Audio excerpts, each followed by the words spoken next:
100. Chapter 70 High School by Heidesgrain.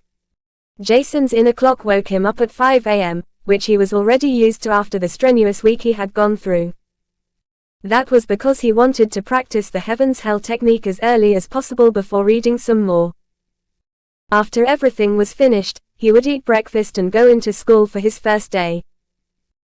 With his soul energy reaching 6.5 units, Jason was satisfied as it was increasing faster and faster with each day passing.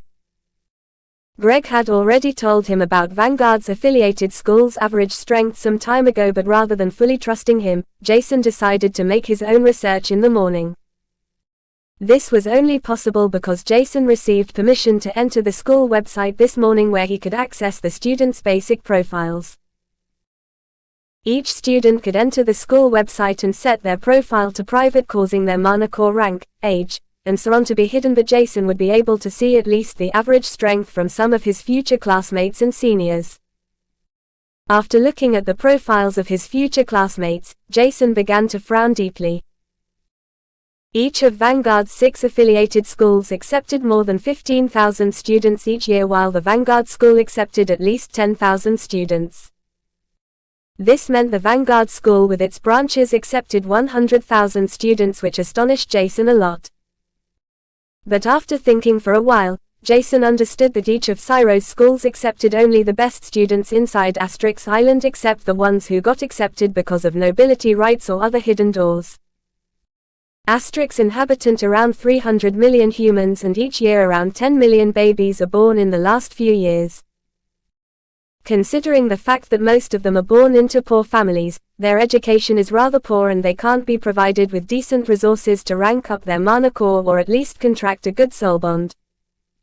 These poor youths can be deducted from the 10 million due to their low chance to enter one of the big 3 schools in Cyro City or their affiliated schools. There were always exceptions who fought against their forecast fate and demonstrated incredible results in their exams or awaken a unique soul with 3 stars or more.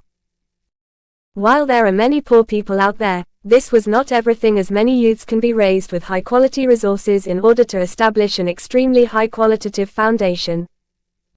Jason was one of the lucky ones who entered one of the 6 affiliated schools through a hidden door, but it looked like he wasn't the only one. There were a few who looked like they didn't meet the requirement even if Jason couldn't see their soul awakening. It looked like they got either a scholarship because of their soul awakening or thanks to a noble who decided to support these kids due to whatever possible reason. Some nobles take in innocent children with great soul awakenings to nurture them and make them into their slaves with a soul contract. A soul contract was a tricky subject within society. Once a soul contract is formed, one cannot break it. If one were to break a soul contract, her soul will immediately shatter and one will lose the soul world, soul bonds, and each benefit from it. After that, you'll be only left with your mana core, without the ability to use affinities ever again. It would be fortunate if one is able to defeat a beast on the same rank as them, because the gap between beast and human strength increases once higher ranks are reached. Only soul bonds could shorten these gaps partially. With the amplification from soul bonds and the shared affinity, mankind was barely able to fight these beasts head-on. Only due to the soul awakening and soul bonds, humanity could survive their whole annihilation more than 300 years ago. Nevertheless, Jason was still lamenting, these hidden door students had stronger cultivation than him, even though the gap was not that much apart from him. He continued to look through the profiles, trying to find someone at his combat power. After skipping through a few hundred or maybe over 1,000 profiles later, Jason concluded that the average strength was at the 4th or 5th adept rank, which was the intermediate stage for the adept rank, without anyone weaker than him. There were still many adepts at the beginner stage, but somehow they were admitted into the 6th affiliated school, which was thick underlined by the school forum. At the adept rank, 1st to 3rd level is the beginner stage, 4th to 6th the intermediate stage, and 7th to 9th the advanced stage, which would continue for the following ranks like beginner expert, intermediate expert and so on, while the smaller hurdles were called 1st expert rank, 2nd expert rank and so on. While most students were at the intermediate adept rank, Jason was still at the 5th novice rank, even if he was infinitely close to the 6th novice rank. This gap was extremely big and Jason wondered if someone would try to bully him because of that. He was determined to endure it for the time being because he was sure that there was no way for him to beat intermediate adept ranks with the addition of their soul bond's shared strength. This frustrated him and Jason pondered if he should use the holy white Barusi fruit for himself or not, which he disregarded after some thought.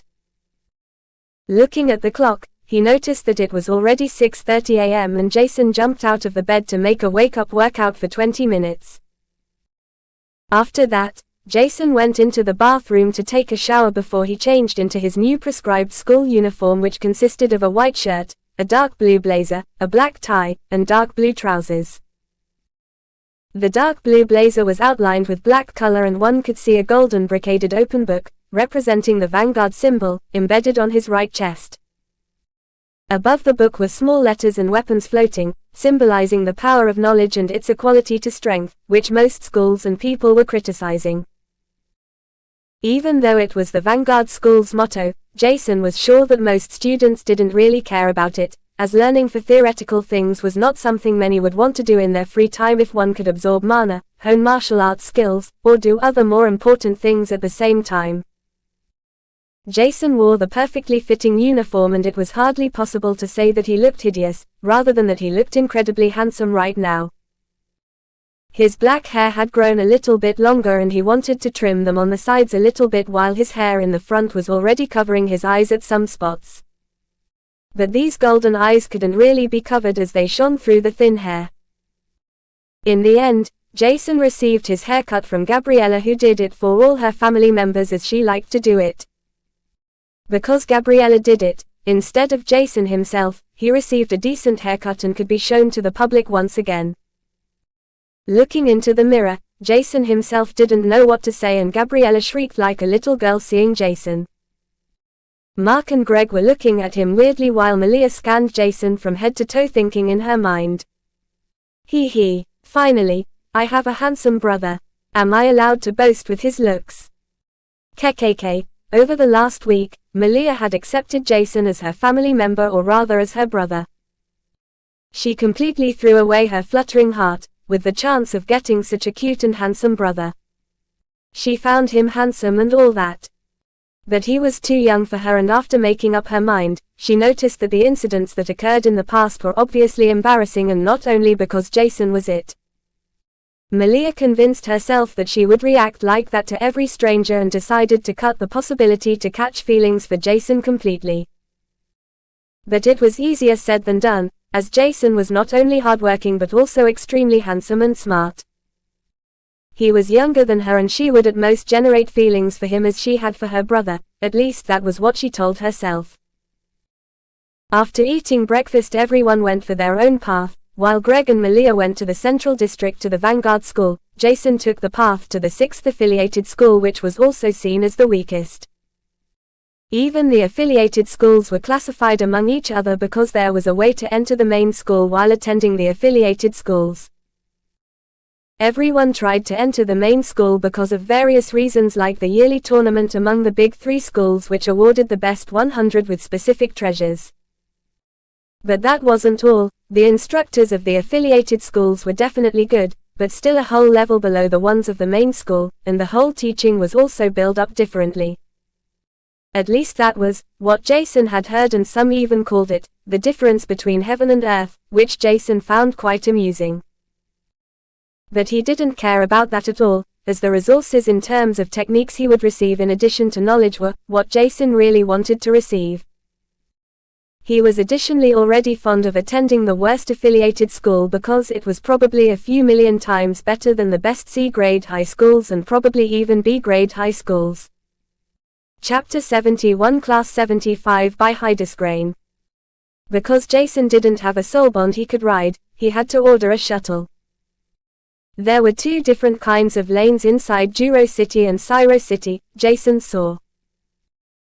One kind was used by mana-operated vehicles like cars, trucks, motorcycles, and they had a strict speed limit inside the city, while the other line was used by soul bonds as a means of transportation. Even flying beasts could be used inside these lanes. These beast lanes didn't have a speed limit because beasts had faster reflexes and could avoid each other much easier and so on, and the width of the lanes was much larger than the one of the mechanical vehicle lanes. While Greg could ride on Taurus, Malia mounted her nightmare horse and their speed was extremely fast on their leveled surrounding. Most people inside higher graded cities would use their soul bonds as a means of transportation, and it was much faster than riding a shuttle. However, Jason didn't have the pleasure to ride a soul bond yet, and he had to be satisfied with a simple shuttle. The drive took more than 45 minutes until Jason stood in front of a gigantic fenced yard with a size of hundreds or maybe thousands of soccer fields. In the middle of the whole plot was a gigantic modern battleground arena with a height of more than 40 meters, including 6 floors, which was probably used for the students to fight against each other without getting obstructed. Each grade had around 15,000 students and each year would have a compound building for themselves. Jason couldn't imagine being in the same year with 15,000 students being taught at the same time, and apparently, he was wrong. When Jason entered the school grounds, he had to verify his identification. After that, he got notified which class he was in, Year 1 Class 75 rank 225. Jason concluded that the new students were divided into 75 classes with around 200 plus students, and he thought that the classes were probably ranked after their strength, but he could also be wrong with his assumption. That meant Jason was probably the weakest while more than 15,000 students were stronger than him. Rather than being scared, Jason felt more motivated after coming to his conclusion. The world was vast and Jason was the weakest at the moment. Wasn't it exciting? He was overwhelmed by the amount of pressure he gave himself. Jason walked in the direction of his building with the help of the GPS while thinking about his future. He entered the building and only a few minutes were left before it was time for the first lesson to start. Right at 8 o'clock he entered his classroom that looked completely different compared to the middle school classes. Initially, Jason thought he would be in a common classroom like he was in middle school, but Jason saw that the classroom was layered with many metallic shimmering tables and holographic screens of the newest technology inside them. This was how Jason thought university auditoriums would look like. Looking around the large room, Jason saw all kinds of youths, both male and female, while the more astonishing aspects were the wide variations of people. All kinds of hair colors, frames, sizes, mana cores ranks, and modified mana could be seen by Jason. Apparently, Jason was the last, and when the front door close to the podium opened, everyone scampered to their tables. They were numbered. Jason looked around and saw an empty seat in the last row at the corner with his number written down. He sat down and greeted his neighbor, who responded to him with a slightly shy, "Good morning." A young man wearing glasses came inside with short golden hair, stylish clothes, and perfect body proportions. He looked like he was in his 20s, but that didn't mean he was inexperienced. While the girls admired his handsome looks, the boys looked envious at him while whispering about his build. The young man stood behind the podium, and before he said something, a huge wave of mana was released in order to suppress everyone inside the classroom, while nobody could react according to the unexpected attack. It was a surprise attack and nobody expected something like that as an introduction. Meanwhile, Jason scanned the teacher with his mana eyes, and he was barely able to release a small mana membrane around himself, which was immediately destroyed when he noticed violent mana fluctuations around his teacher. Except for Jason, nobody was able to react fast enough. "My name is Till Grile and I'm the head teacher of class near 75 for this year. Right now, if you were attacked by a mana wave with the intention to kill someone, everyone except rank 225 died. Rank 225, you would be heavily injured but still alive. Congratulations. Well, being heavily injured is almost as fatal as being dead, so everyone failed." Till Grile was decisive and ready to smash everyone with his words as they were enhanced with mana. Everyone looked at him with teary eyes because there was still mana around, suppressing everyone, pushing them onto the table in front of them. Some were even close to faint, but fortunately before that happened, Till Grile released them. If they weren't pressed on the table, they would have probably collapsed.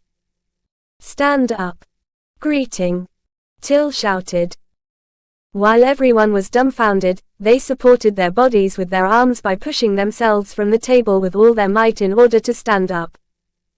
After 5 minutes everyone was standing, while Jason's back was drenched in sweat. If he hadn't defended himself from the mana wave, Jason didn't know if he would be able to stand right now, and looking at the innocently smiling teacher, he shivered in fright. Then everyone greeted their teacher respectfully, and afterward, they stayed quiet with a straight back. The first thing I want to say is that you guys are hilarious. More than 50 of you used the back doors to enter this school, and you think you're able to survive with this puny strength of yours. Well, dream on. And for the others, aren't you all embarrassed to enter the weakest class in the 6th affiliated school? I'll only say this one time. I won't be nice to any of you, and I expect each one of you to give 200% of your energy to rise in rank and defeat the other classes in 1 month when the class battles start. While he said that, everyone looked a little bit confused. What is next month? Oh. Well, I forgot to tell you guys something. As you might know, the resources schools have is limited. To put my explanation simple, the higher our class is ranked, the better the provided resources are, with the exception of the solo rankings, which are not important at the moment. Our class gets the lowest resources, and we are probably worse off than some B-grade school with the provided equipment. Aren't you guys ashamed? If everyone works hard and strives for more strength, we might be able to get more resources soon.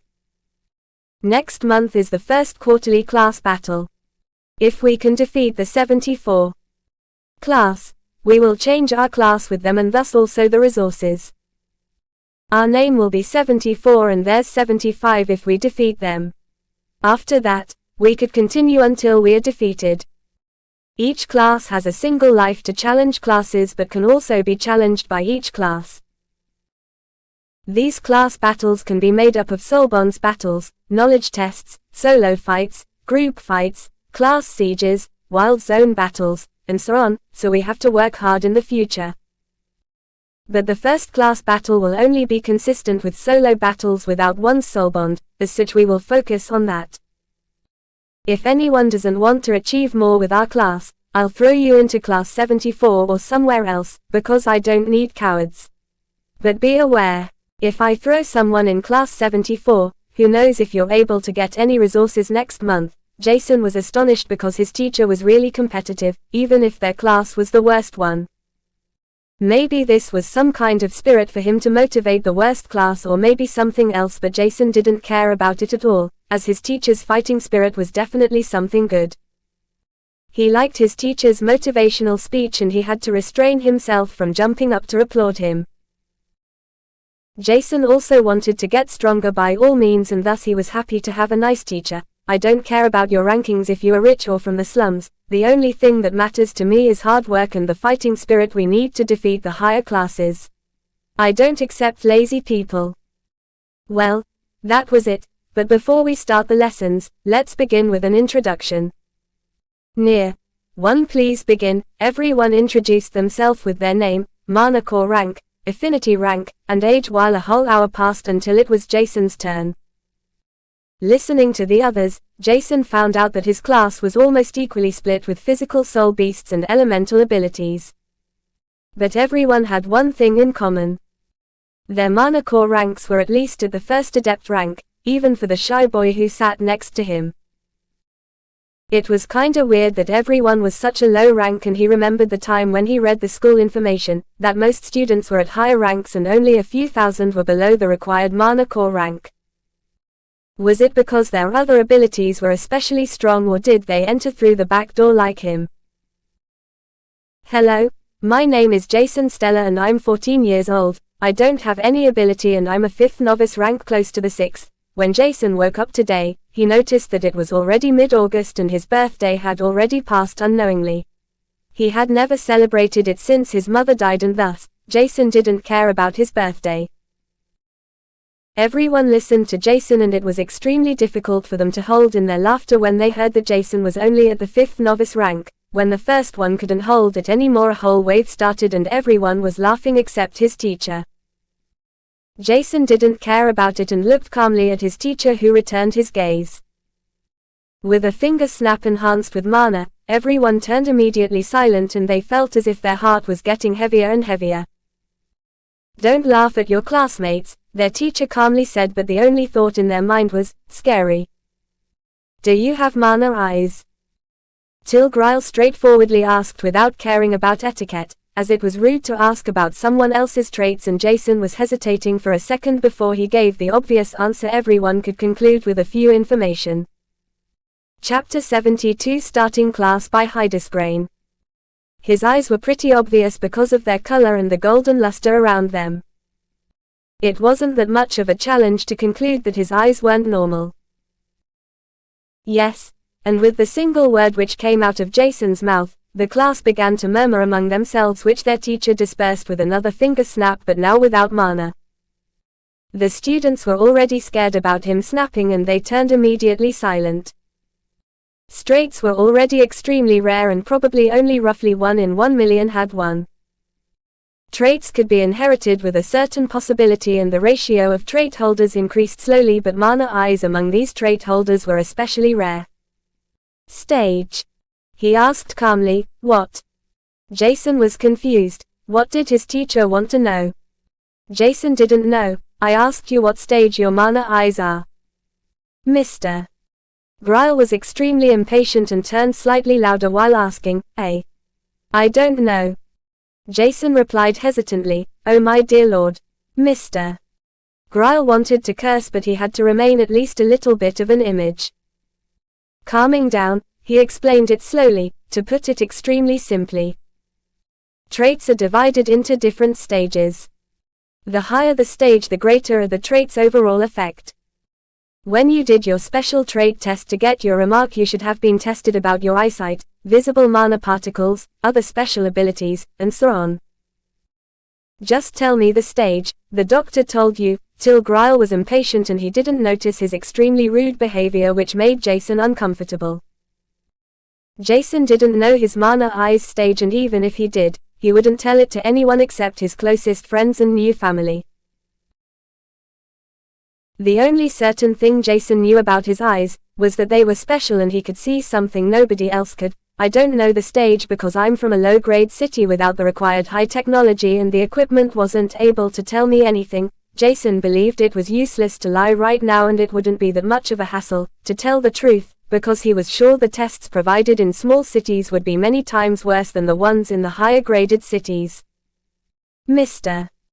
Grile listened to Jason and thought for a moment before he checked out Jason's profile. C-grade city. That means at least stage 2, even if his mana core rank is bad. His eyesight, motion vision, and observance during combat should be quite good, with the ability to read the mana flow of his opponents. He concluded this information and thought Jason could be quite good, but one thing that bothered him was Jason's low mana core rank, even if he didn't want to admit it. Is his mana sensitivity bad even if he can see the mana flow? I doubt it. Maybe he is lazy. No, that can't be true. His theoretical exam results were full marks. Oh.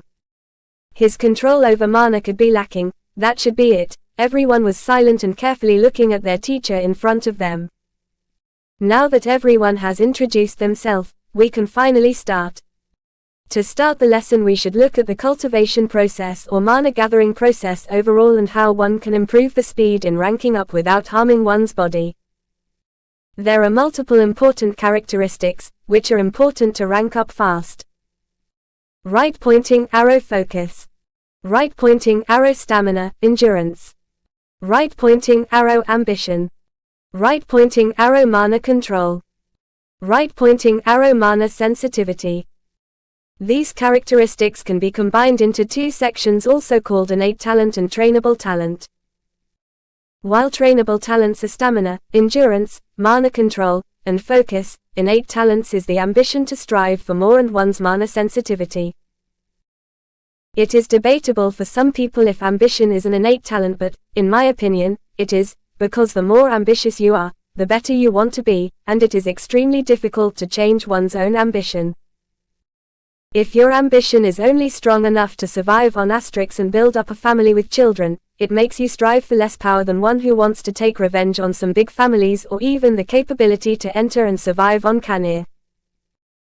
While ambition is debatable, whether to call it trainable or innate talent, mana sensitivity isn't, because every human is born with a certain degree of sensitivity, and it is almost impossible to improve.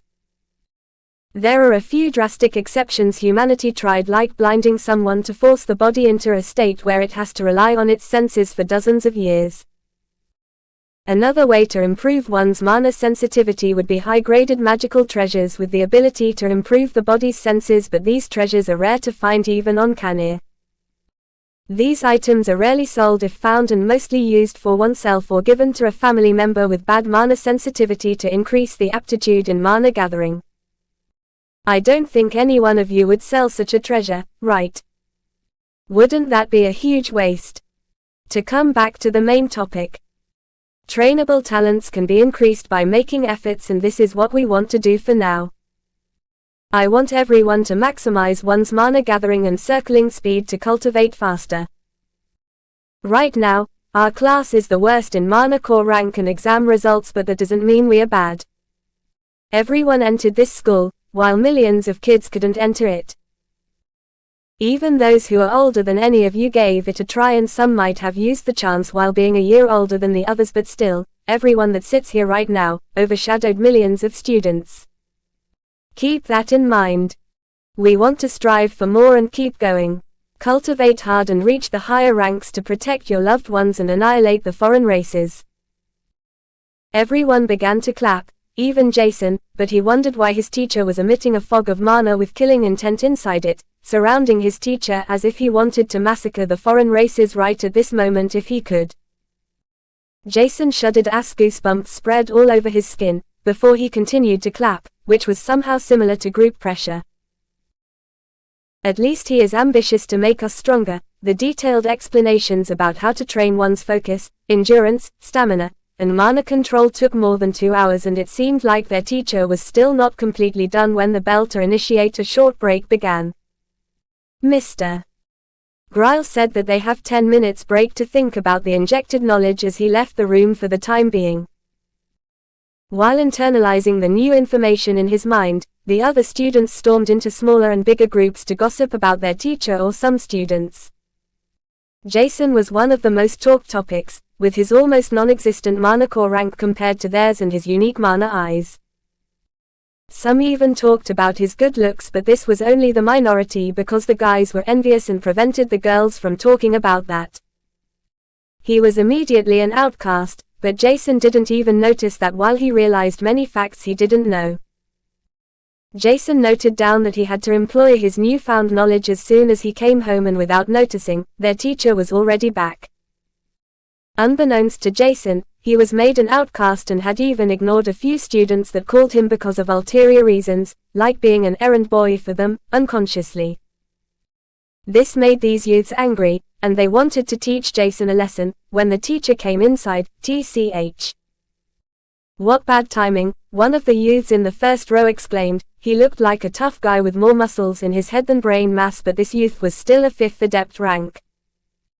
His mana core rank was above the average requirement to enter the affiliated school, but his theoretical exam was devastating, causing him to end up in this class, and that only with the help of his parents.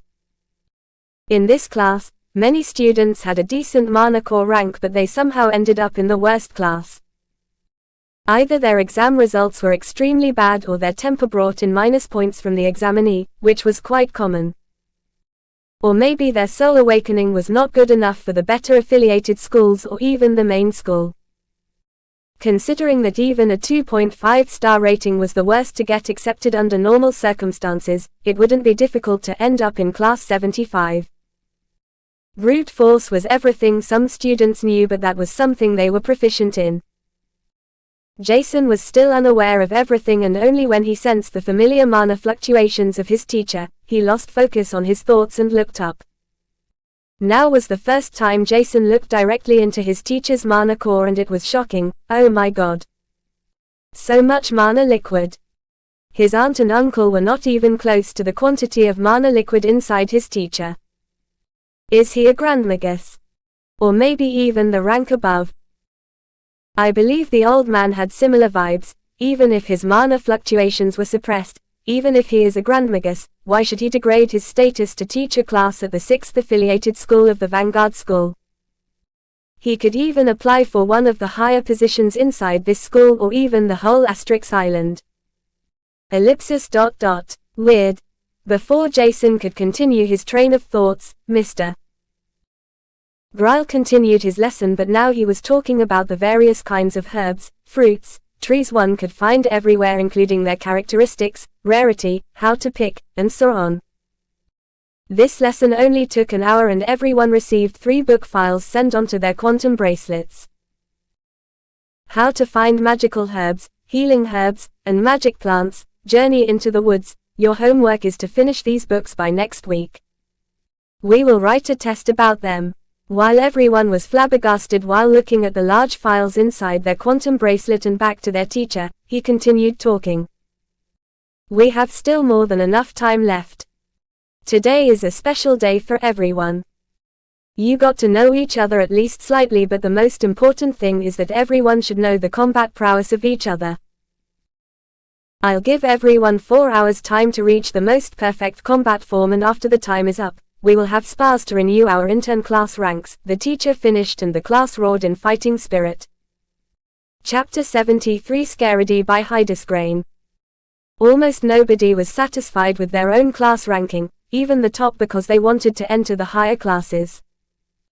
Thinking about fighting each other in their own class was satisfying for them, as they were itchy to release their tension.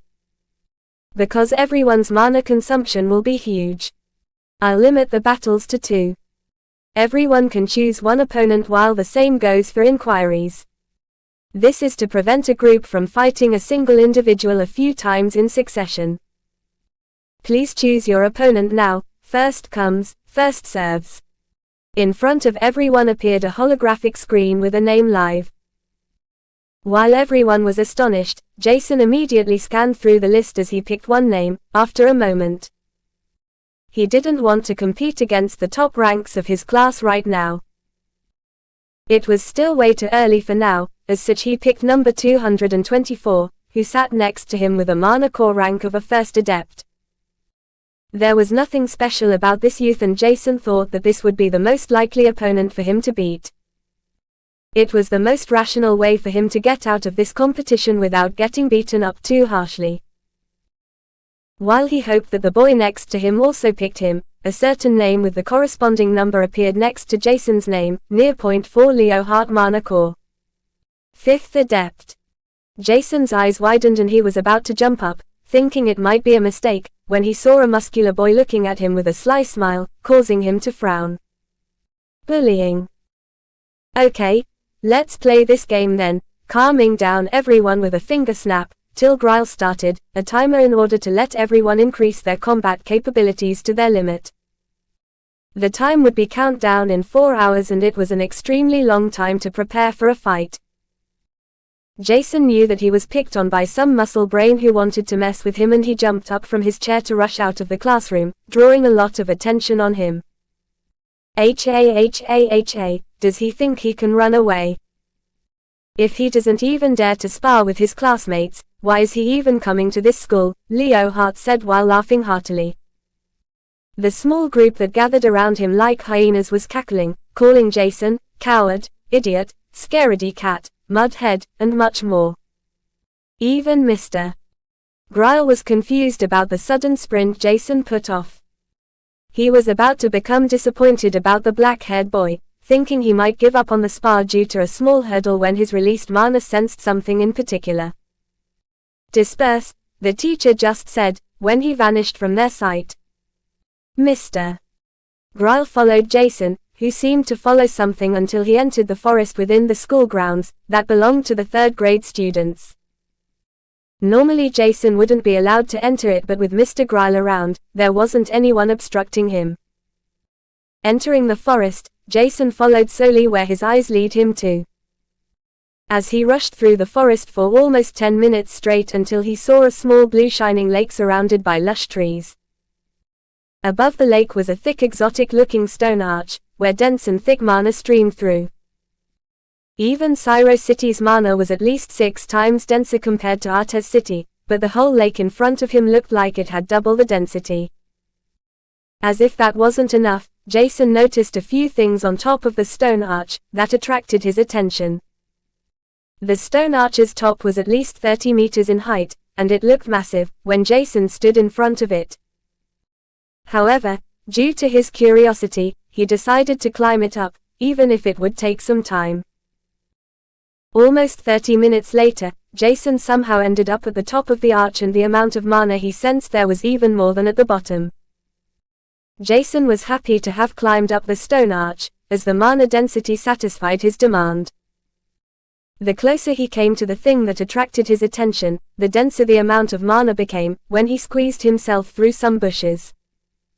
He entered a small biotop with many kinds of fruits that smelled aromatic with mana radiating from them.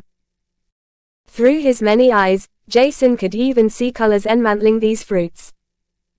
And not only black, but also some faint light gray colors could be seen, shocking him extremely. Unbeknownst to himself, he turned extremely greedy, only to collect his thoughts after a moment. Can I just harvest these fruits, or do they belong to someone?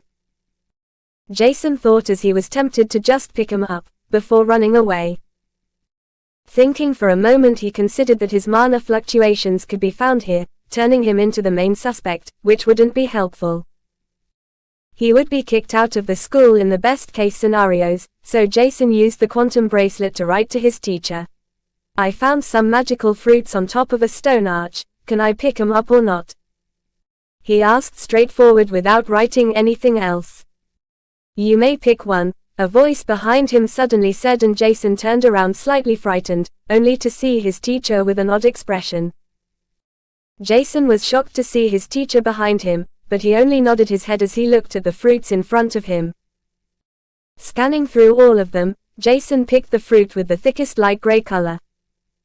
This was also the best fruit present, and Mr. Gryle noticed that with a deep frown.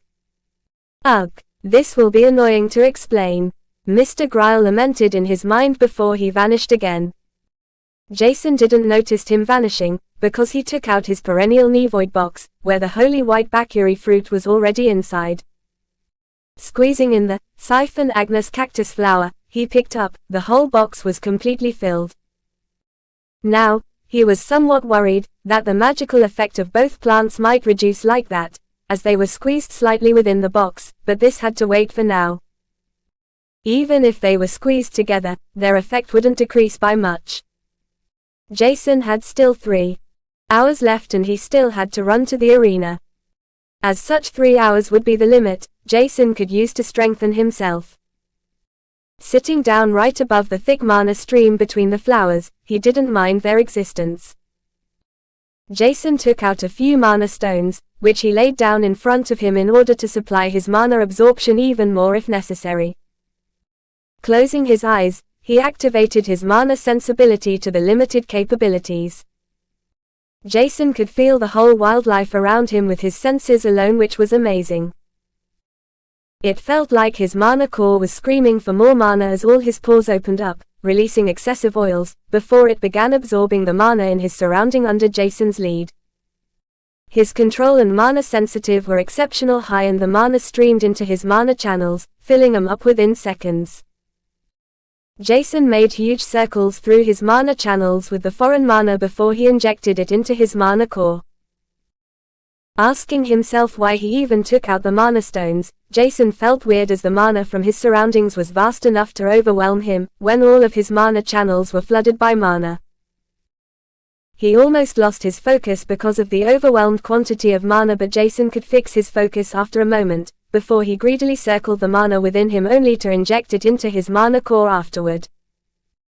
Previously, Jason thought he would need a few days before he would be able to break into the 6th novice rank, but now he was confident in achieving this in an extremely short amount of time.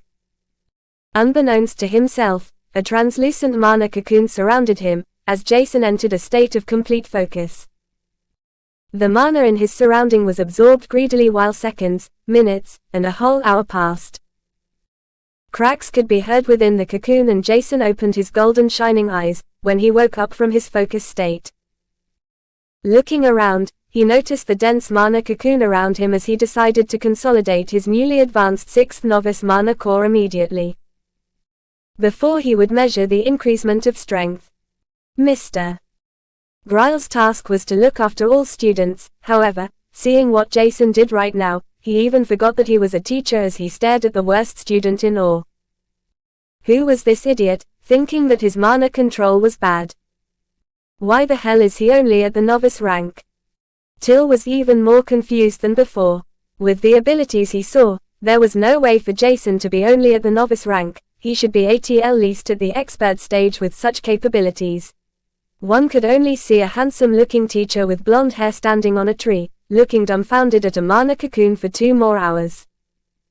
2 hours later Jason secreted tons of a black smelly liquid as he took off his reeking clothes. Unfortunately, that wasn't enough for him to smell good once again, when Jason remembered that there was a lake below him. He was 30 meters above it, but that wasn't something to care about, as he glanced at the time. There were 20 minutes left to cleanse himself and arrive at the arena, which was definitely not enough for him. Jumping down the stone arch naked, he was fortunate that nobody saw him. He landed with a loud smash and his back hurt as he landed in an uncomfortable position. Rushing out of the water, changing into a new set of clothes and running back to the arena, Jason didn't even notice a small group of 3rd graders who noticed Jason's whole incident. Everyone saw that, right? A small blue-haired girl asked with red cheeks. Yep, a red-haired girl with a voluptuous chest said next to her, smiling weirdly. Me too, me too, a small brown-haired youth said happily, as he jumped around amused. Chapter 74 Crude and Cowardly. By Hydesgrain. Jason ran with his highest possible speed while scanning through his own body. Never had Jason thought that he could break through in a single hour and consolidate his mana core with the remaining 2 hours, which was extremely fast. The mana around the sea was like a paradise for him, and Jason hoped he could come back there sometime in the future. After entering the 6th novice rank, his mana core size broke through the 7th rank easily, while his physical strength was at the 6th rank infinite, close to the 7th rank. Artemis was more of a mana beast than a physical contributor for Jason, and his mana felt vigorous while swirling inside his body. When he landed inside the water, Jason entered his soul world for a second in order to look how much his soul energy improved by ranking up. Apparently, it increased by around 0.2 when he ranked up to the 6th novice rank, which could be considered slightly above the commonly average. Arriving at the arena, only 10 seconds were left as Jason stood there with wet hair and clothes. The clothes he put on got wet because Jason didn't waste time to dry himself and clothes. His classmates began to laugh when they saw him running towards the arena completely wet. Yo, mudhead, did you fail to drown yourself? Quote. Ha ha ha, idiot. Quote. Did he fail in running away by swimming for a bit? Quote. Does swimming increase one's courage? Listening to his classmates' words, he was dumbfounded. Why should he drown himself? And how can one fail in running away by swimming? Was this student's brain out of mud, or was he just simple dumb and clueless? Jason didn't answer anyone as he stood in front of the teacher, who told him to change into a dry set of clothes after cleaning his body. Till knew that Jason jumped into the lake in order to clean himself and at the same moment to not waste any time, so he gave him some time to clean and dry himself. Let's start the matches. Jason can follow us after he changed into a new set of clothes, he said, in order to change the attention towards the upcoming battles. When Jason arrived at the designated arena 10 minutes later, there were already a few injured youths at the side with broken arms, cuts, and various elemental injuries, but nobody seemed to be seriously injured. Next to the injured youths stood a 3-meter-tall whitish golden-furred wolf with 2 golden crystals grown on its forehead instead of horns.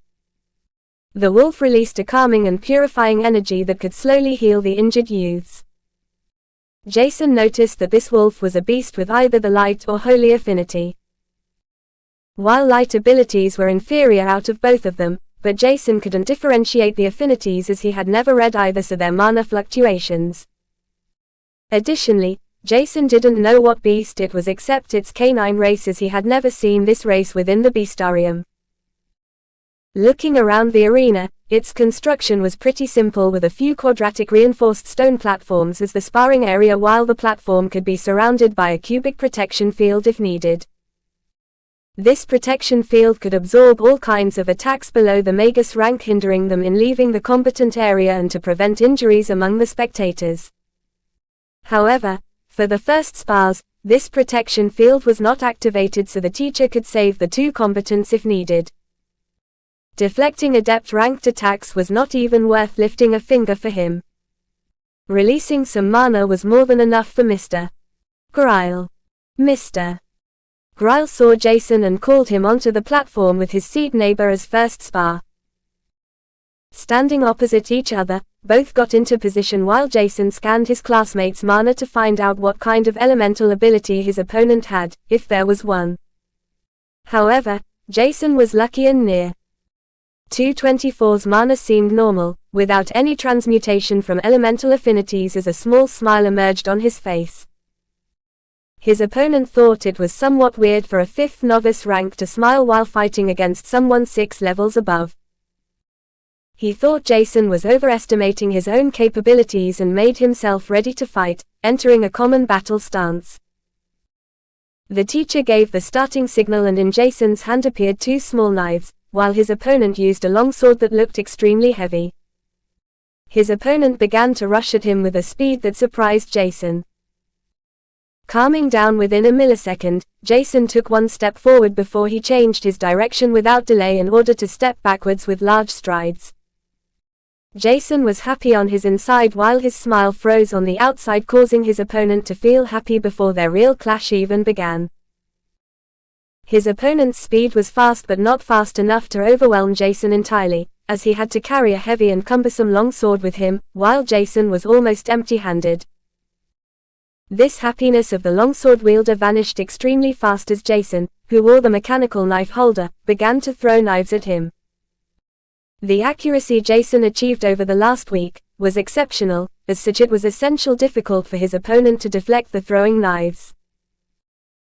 First, he focused on his opponent's legs, which his opponent deflected with much difficulty as his longsword was heavy and not smooth to handle, slowing him down by a large degree only to widen the range between both of them. After throwing the 6th knife, Jason penetrated the longsword wielder's defense and hit his shoulder, inflicting a light injury that would worsen over time as it would be constantly shifted. Moving to the left and right in order to avoid leaving the combat area, the spectators began to blame him for being a coward, which Jason didn't even notice.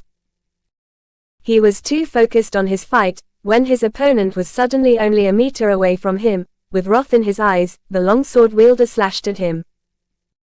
Jason was still completely calm and analyzed the situation within a moment, as he used a quarter of his mana in order to enhance his legs. He bends down, only to jump into the tiger's den straight to his opponent's side. The sword wielder's legs were already injured, and his reflexes were much slower than Jason's, which gave him an excessive advantage. Before his opponent could do anything, Jason already pierced into both femoral veins, which is between the calves and lower thigh, with his throwing knives, causing his opponent to cry out in pain as he kneeled down unconsciously. Stopping the fight immediately, Jason was sure the fight was obviously over, as near 224 was immediately brought next to the other injured students. Even though the disparity between both of their ranks was wide, Jason's combat experience and choice of weapon was much better. Furthermore, Jason focused less on looking great or a prideful tactic. Surrounded by the light or holy energy, his blood congealed, and the wound began to heal slowly. Looking at his opponent, who looked like he was about to cry, Jason didn't know what to think. I'm not too cruel, right? As his facial expression turned unsightly. It was only now that he realized his other classmates looked at him with disgust, as if the fight was sickening to them. Scaredy cat, the only thing you can do is running away, ha. Even if you beat your opponent, he was only near 224. Don't think you can do anything. Running away and throwing knives, everyone can do that. "You're nothing special," a subordinate of Leo Hart said. "That was unfair. How dare you run away," some idiot lamented. Jason could only now understand what they were saying, and their stupidity annoyed him extremely, before he turned to Mr. Gryle, who declared, "Jason Stellar won the fight and is now rank 224. Anyone who says he won because he is scared or fights unfairly, can try to fight someone 6 levels above your own rank without using tricks. I'll be waiting." Turning to Jason, he said, "Your fight was decent. Do you want to continue?" Quote, "I need 10 minutes to replenish my mana. After that, I'm ready to fight," Jason honestly replied. It was way too important to replenish his mana right now. He was sure that he couldn't beat a 5th adept rank without giving his all, even then it would be quite difficult. After listening to Jason, the teacher called up other students while he spectated their fight. Meanwhile, he passively replenishing his mana, with mana stones laid next to him to accelerate the process. This was only possible because he trained for more than 2 weeks, how to passively do that while watching videos. It was most likely also thanks to the arduous workout he underwent by Mark, that he was able to persist. Furthermore, the foundational guide about replenishing mana passively helped Jason a lot in order to basically understand what he had to do. He fixed the flaws he made when he learned how to passively replenish mana without relying on a guide, and was able to replenish his mana passively after that. A few fights passed and his teacher noticed Jason spectating all fights without doing anything when he emanated a string of mana. Mr. Gryle instantly noticed that Jason absorbed the mana in his surroundings in order to replenish his mana pool as he nodded his head in approval. It was a decent feat to be able to focus on the battle while replenishing one's mana. If he also knew that Jason learned to do that within a few weeks, partially without following a guide, Mr. Gryle would probably be delighted and shocked at the same time. 10 minutes passed, when Jason's mana pool was completely filled while Leo Hart already nagged the teacher to let them fight now, impatiently. Ugh. How annoying. Up with both of you, don't kill each other. Mr. Gryle noticed that Leo was somehow a little bit bothered with Jason, even if he wasn't sure why, but he wanted to know how far above Jason was able to fight. Jason stood opposite Leo with a distance of around 50 meters as spiked gauntlets appeared around his hands, causing Jason to curse inwardly. The choice of weapon was definitely a disadvantage for him. Looking at Leo's mana core, he noticed that the mana was slightly transmuted into a thin brownish color, indicating to Jason that he had an earth affinity. Jason was honest when he thought about his chances to win. "I don't want to," he wailed, when the starting sound was initiated. Chapter 75 quickly over by Hydesgrain. Jason had never fought against anyone with an affinity except the Wind Bull, but that wasn't a real fight if one had to be honest. Leo shouted arrogantly, "Ha ha, it's better to be my errand boy than pissing me off, don't you think so, little maiden?" Jason was astonished that he was called maiden.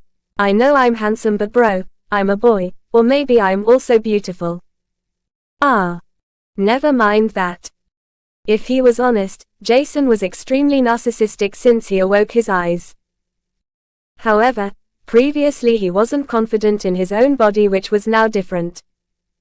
Jason thought he was extremely good looking but beautiful. The fight started and Jason was taken off guard, as he was still thinking about his handsomeness. This caused him to be unaware of the earth spikes that suddenly shot out of the platform, surrounding him as they pierced into his calves without giving him the chance to react. Crying out in pain, he couldn't even break out of the earth spikes when Leo Hart appeared above him, with a devilish smile on his face as mana encased his gauntlet, causing them to shine brightly. Mr. Gryle was about to end the battle when he saw something particular in Jason's eyes that caused him to hesitate for a second. F***K, don't die little one. He was a moment too late to save Jason as he saw Jason's eyes piercing into Leo's eyes, which were fierce and full of anger before they suddenly turned blank. Leo collapsed on the ground, laying there as if he was knocked out by Jason, without him doing anything, and the whole combat arena turned silent. Nobody knew what happened and one could only see Jason struggling to stay firmly on the ground while blood began to ooze out of his eyes like a small stream. Seconds before, Leo didn't want to kill Jason and he was sure of the fact that their teacher would prevent him in killing Jason, so he just attacked with all the anger he had stored inside him.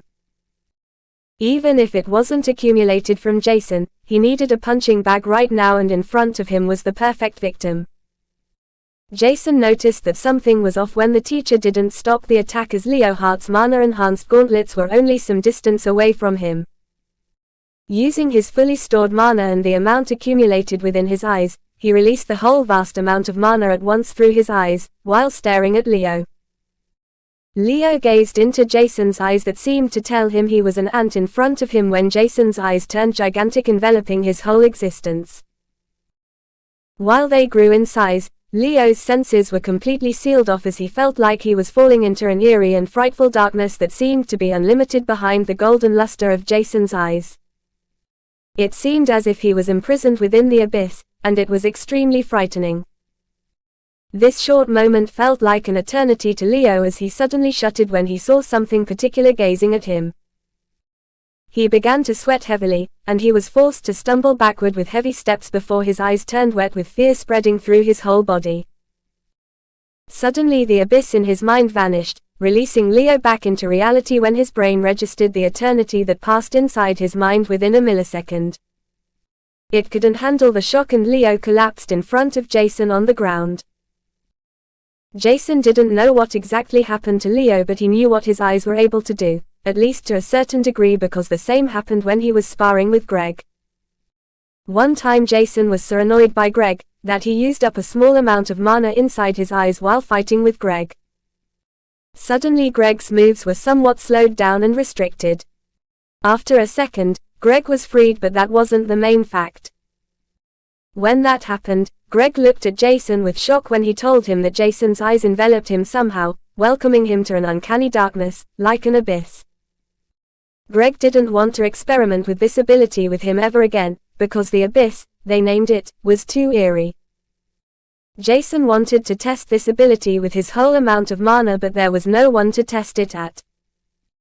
Now while fighting with Leo, he couldn't think of a different way out of the sudden incident, and he was forced to use the abyssal effect, he names it, to end the whole battle before it even began. Jason was still standing, but only due to the support of the earth spikes inside his calves. Otherwise, he would also collapse on the ground, as his mind felt sluggish. Mr. Grile shattered the earth spikes immediately and transported both of them close to his soulbond wolf that radiated the white light with its healing characteristics. Not only was their teacher shocked about what happened, but the whole class was also completely silent. It took everyone a few minutes to digest the whole battle before some of them gossiped with each other. Nobody asked a question, but everyone had the same one in their mind. What happened? Looking at their teacher, they noticed a similar confused expression telling them that not even he knew what was going on. As such, they remained silent, waiting for their teacher to do something. Once Get checked Jason's injuries and Leo's mind, he declared the outcome of the battle. This battle was a tie.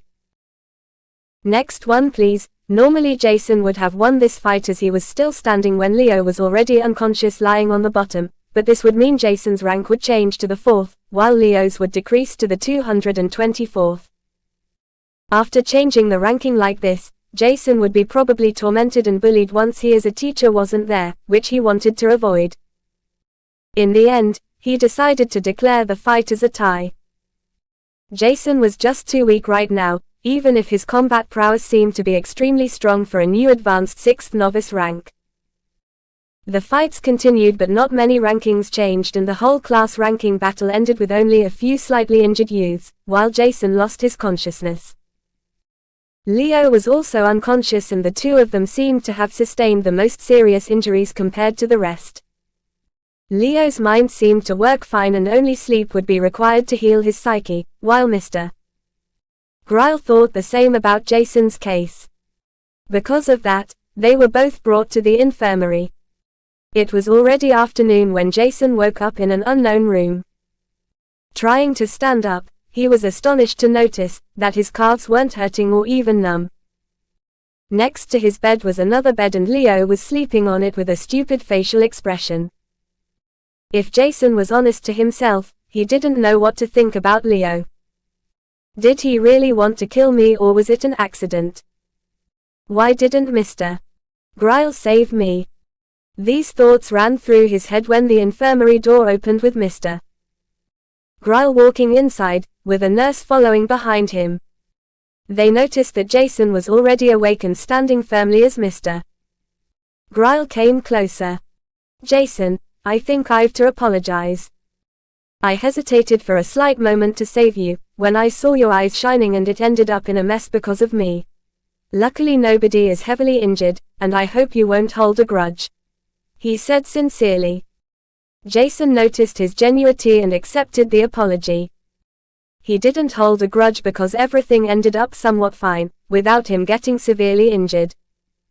Even if he would hold a grudge, to whom should he complain? His teacher was extremely strong and had probably an extremely high authority within Asterix.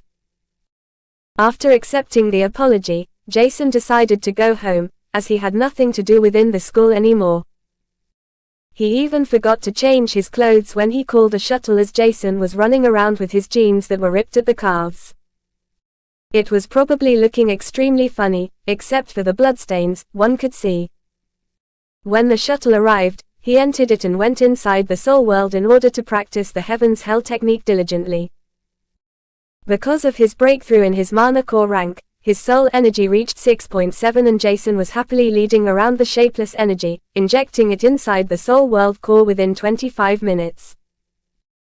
The shuttle arrived right when Jason finished his practice and he decided to practice the Heaven's Hell technique every time within the shuttle, as it was a tranquil place while the timing seemed to fit perfectly.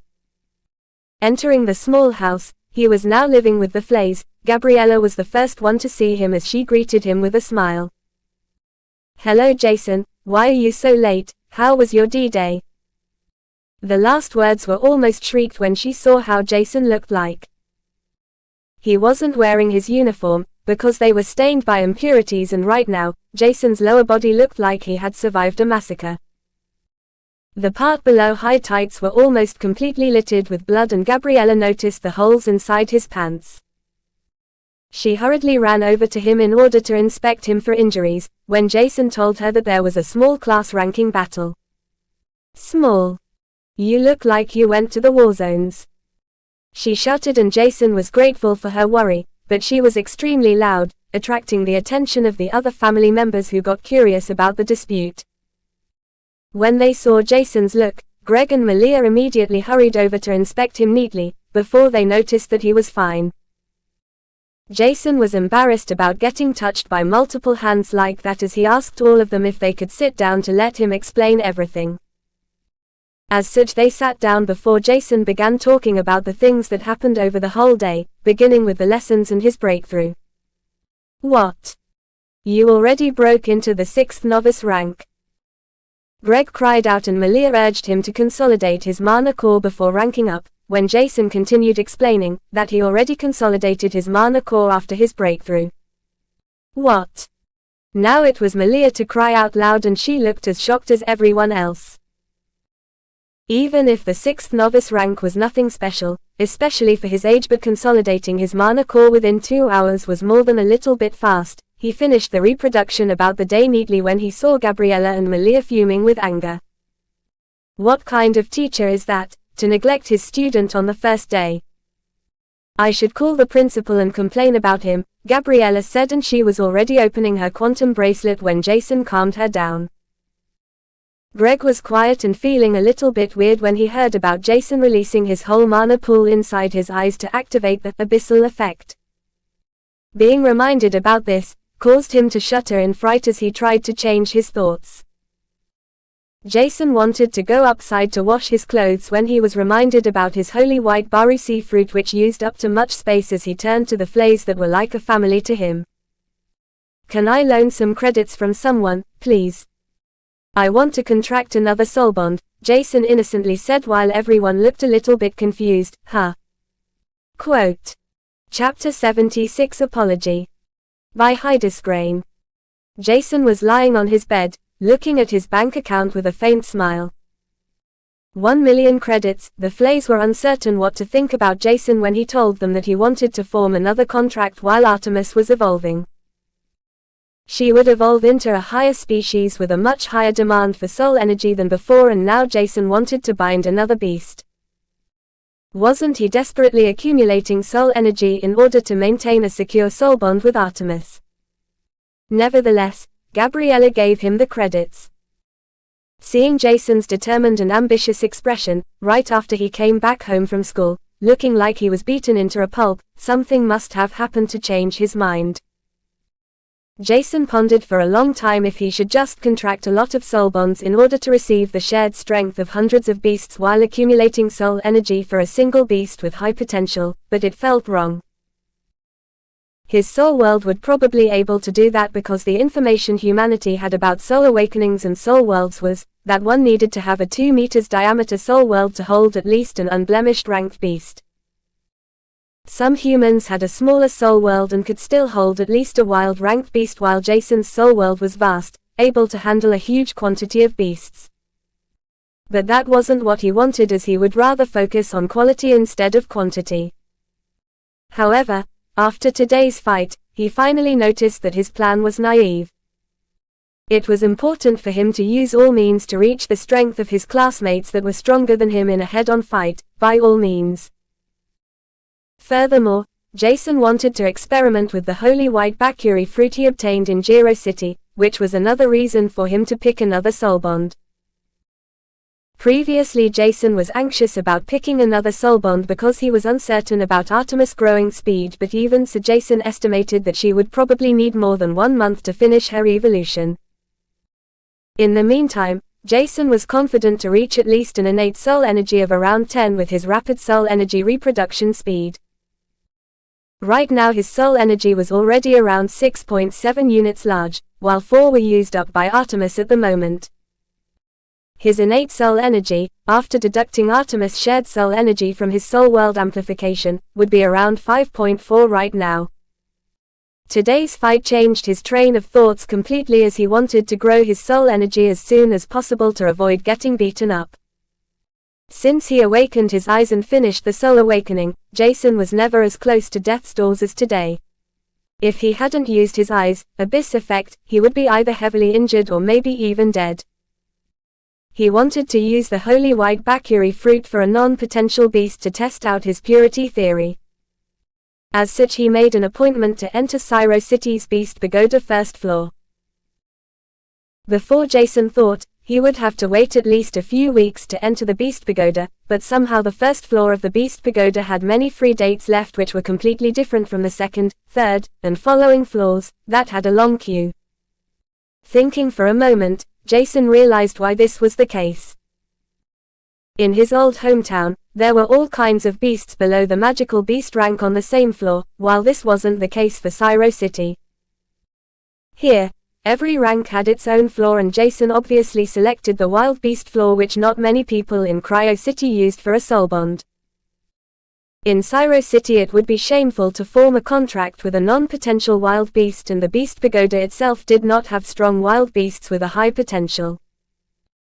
Even if they had, these beasts would be immediately sold to some big families with unfortunate soul awakenings, where their soul energy was just too weak to contract higher ranked beasts. Jason decided to select the appointment for tomorrow after school, and he immediately notified the others with a short message, that they wouldn't worry about him like today where he came back late. After that, Jason was still not tired, and he opened one of the books he received today, which was about magical herbs and plants. It was relatively interesting, and only after a few hours passed, Jason became tired. He decided to go to sleep, not without forgetting to become excited about going to school and picking his second soul bond. Jason woke up a little bit later than normal, and it was already 6 a.m.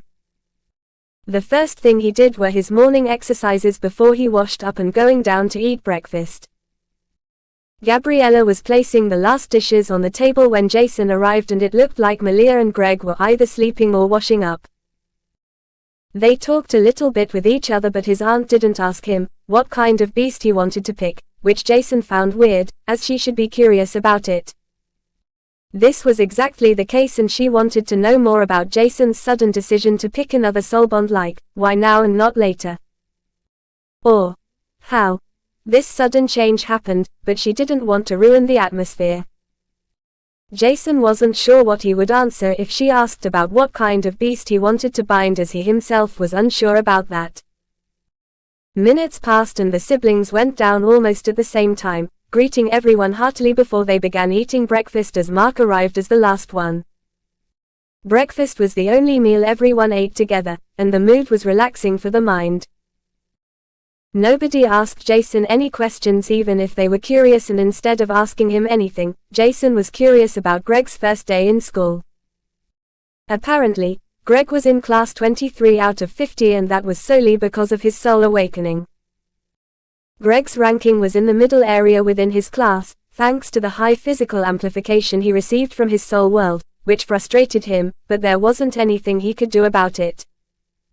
He could only train hard in order to increase his ranking over time, and Greg knew that his determination was more than enough to allow him that. His Mana Core rank was only at the 3rd Adept, and almost all of his classmates were at the 7th Adept rank, which shocked even Malia. In her junior year, she was in class 5 with her 3-star soul awakening, while her Mana Core was 8th Adept, and now everyone in class 23 should be almost at the same Mana Core rank as her. Wasn't that too exaggerated? And if that was true, what about the classes above?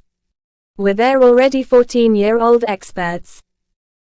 Malia was shocked about such talent, because it would be extremely strenuous for 14-year-old students to enter the expert rank, as she herself only reached this rank when she was 14 years and 3 months old, which was already considered extremely fast. She wouldn't brag about her mana gathering and absorbing talent in public, but she was extremely confident in it, thus it was much more shocking to her than anyone else. Jason was more astonished that Greg was ranked in the middle area of his class, because Mana Core rank was the worst in class, even though his combat prowess was exceptional in combination with the physical boost because of the reinforced horned bull. Normally, Greg shouldn't have such a high ranking, and Jason wondered if either Greg's talent towards martial arts were superior, or if the classmates were just below average in fighting against humans. After eating breakfast, it was already 7:20 a.m. and Jason changed into his second school uniform, as his first set was still smelling awful. He sent it to a special cleaning company before the shuttle arrived that would bring him to school.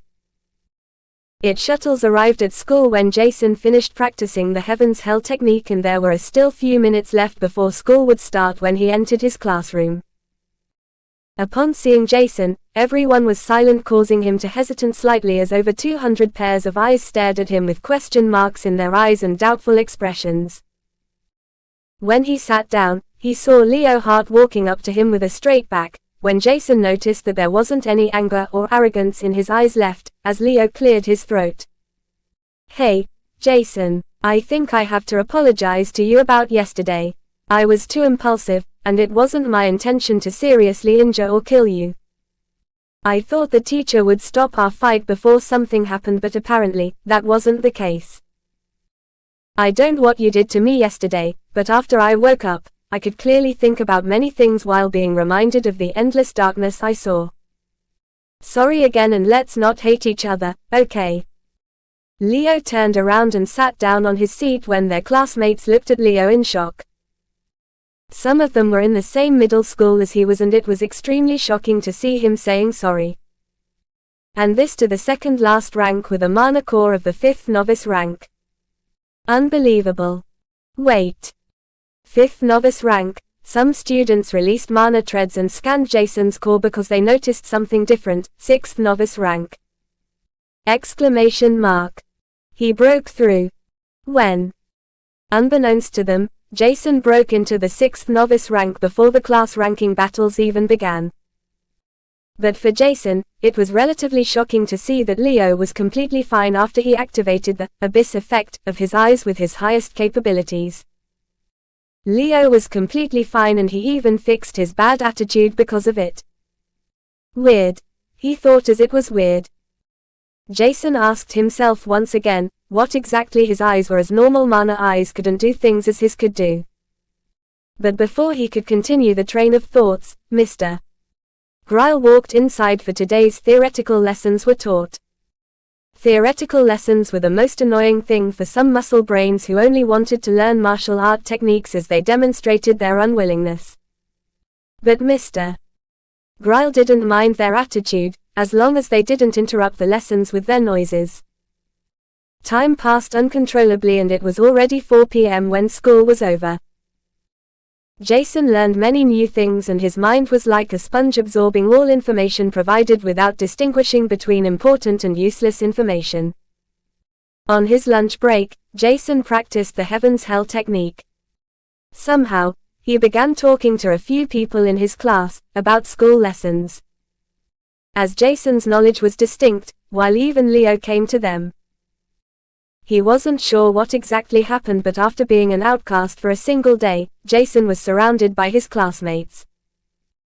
If he knew that his eyes were partially responsible for this scenario as people felt comfortable around him, many more questions would torment his mind. Chapter 77 Syro by Hydesgrain. Jason sat inside the shuttle on the way to the Beast Pagoda with excitement gleaming in his eyes. It felt as if hours passed and time seemed to have stopped when Jason finally arrived at his destination, only 25 minutes later. The Beast Pagoda was much grander than the one he was previously, and the pagoda itself had 7 layers, while 2 were used for hatching. As for the other 5 layers, beasts of all kinds of ranks inhabited them.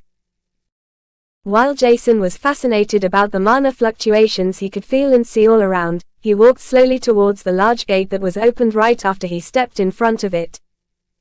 There was an attendant waiting for him looking extremely happy seeing Jason, which wondered him slightly. What Jason didn't know was that this young attendant was responsible only for the first floor in his first few years, and it has been some time since there was someone making an appointment for the first layer. The innate talent for soul awakenings for most youths in Syro City was at least a soul energy of 11 plus units, which was enough to bind an awakened beast.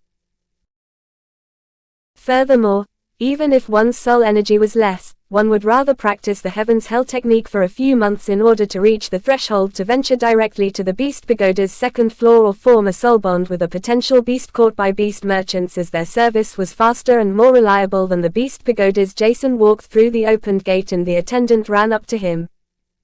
"Hello, sir. I presume Mr. Stellar, right?" the attendant greeted and asked hopefully. Jason answered with a nod as the attendant's eyes lightened up. "Follow me please, Mr. Stellar." The manor was large and more than 10 minutes passed until they reached the first floor with wild ranked beasts inside. During these 10 minutes, the attendant asked various questions that were important for a soul bond, and Jason answered them as well as he was able to. One of the questions, for example, was what type of beast Jason wanted to form a soul bond with and what rank the beast should be at. This question was what Jason was unsure about. Right now, he had chosen a certain direction his soul bond should be, but he wasn't sure what kind of species Syro City's Beast Pagoda had and if Jason was able to form a contract with it. Right now he wanted to test the purity theory much more than anything else. To be safe and test the theory with the holy white Barusi fruit as safe as possible, Jason wanted to form a contract with a beast that possessed a high endurance. Unfortunately, Jason's innate soul energy only allowed him to bind a beast below the 4-star wild rank, which hindered his plan to a certain degree. But forming a contract with a 1-star wild beast was also not safe, as Jason wasn't sure if such a weak beast would be able to endure the torment energy of the holy white Bakuri fruit, which would most likely cleanse his new soul bond's body. Even for humans, eating this fruit was dangerous because it would forcibly wash out a certain mass of impurities, and how could Jason know if a 1-star wild beast could survive that? He was also unsure if a 3-star wild beast could survive that, as Jason was unaware of how potent the holy white Bakuri fruit's cleansing effect was. As such, he had to pick a beast with high endurance and certain survivabilities in order to get through the cleansing. In the end, Jason's range of beasts he could choose became less with each criterion in his mind. He decided to restrict his selection to 3-star wild beasts with his survivability and endurance. Telling the attendant the criteria Jason needed, the attendant wasn't sure what to think of Jason, as the criterion named was somewhat familiar, causing him to be overly careful with his next words. I don't want to suspect any ill intention from you, but purchasing a beast in the Beast Pagoda is solely intended for soul bonds and not to experiment with them. Jason wanted to experiment with this beast, but he didn't want to harm or kill it, as the most important fact was that he wanted to form a soul bond with this beast. Killing or crippling it would decrease his combat prowess in the end, if his soul wouldn't be damaged in the process as the worst case scenario. You don't have to worry about that. I can form a soul bond contract with the beast I choose in front of your eyes if that lessens your worries. Upon hearing his client saying this, the attendant sighed in relief. He wasn't working in the Beast Pagoda for a long time, but he had already seen many crazy people on the first floor trying to purchase wild beasts with ill intentions. Hearing Jason saying that he would bind the beast in front of him, caused his slowly accumulating worries to vanish into thin air, as nobody would hurt one's own soul by killing or crippling the peculiar soul bond. Well, that was at least what the attendant thought. If he knew that Jason wanted to test feeding the soul bond a magical fruit that would cleanse one's impurities forcibly, he would directly kick Jason out of the Beast Pagoda and blacklist him for his whole life. There were already many people trying something like that, and the results were devastating, which Jason didn't know.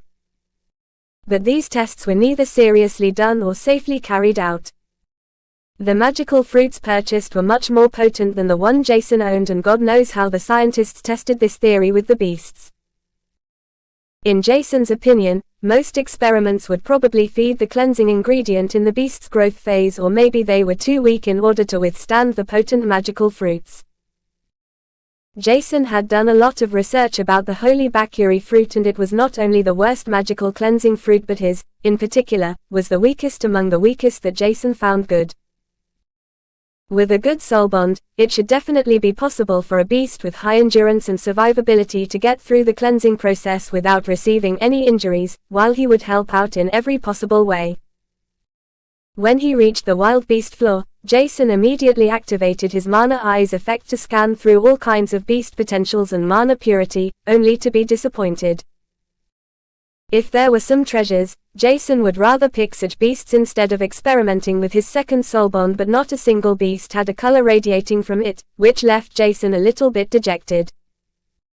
Now Jason was almost forced to experiment with his second soul bond, but after thinking for a moment, he was still doing fine. If the worst situation occurred, Jason would just feed his soul bond with some small parts of the fruit instead of the whole fruit, which would decrease its magical effect by a large margin. Nevertheless, this would be better than killing his soul bond, wouldn't it? There was also the possibility that the cleansing effect was rejected by beasts, which Jason wasn't sure if it was possible. Even so, it was definitely worth a try with a small piece of the fruit as an appetizer to test out the theory. As long as the amount was small enough, a high endurable beast shouldn't die. Some time passed and Jason was slowly walking through the corridors, looking at each type of beast, leaving him disappointed. There was not a single beast that met his requirements, and more than 2 hours passed without him finding a decent beast. The attendant became slightly nervous because the criteria Jason named were rather rare for wild beasts. Searching through the beast catalog, he couldn't find a suitable beast either, when Jason suddenly asked, "Where is the beast inside this enclosure?" Jason was about to continue his search when he saw an empty enclosure with a holographic picture showing the beast that attracted his attention. Upon seeing the holographic picture, the attendant's eyes brightened up and his mood soared even higher than Jason's when he quickly looked at the information about the particular beast. Apparently the beast is giving birth, right now, the attendant reported, and Jason's eyes lit up. Previously he wanted to form a soul bond with an adult 3-star wild beast and tame it if necessary, but raising up a newborn would be even better as he could easily tame it, while the soul connection between them would be much stronger without any worries about disobedience.